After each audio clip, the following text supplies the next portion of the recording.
How to use a Buffalo Wild Wings gift card on DoorDash.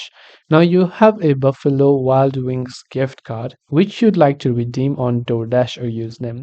Here if I go to DoorDash and then I log into my account section and then I go to the payment method section, and here if you scroll down you will see the redeem now button, but this option will not let you redeem the Buffalo Wild Wings because DoorDash only accepts their own gift card and it doesn't accept restaurant gift cards.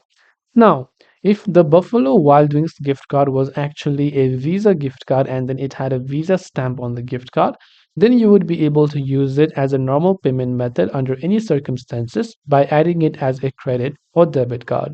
So, if it was a Visa gift card, you'd be able to use this option and click on Add Card to be able to use this card on DoorDash. However, it is neither of those. So, unfortunately, you cannot use a Buffalo Wild Wings gift card on DoorDash currently at this time.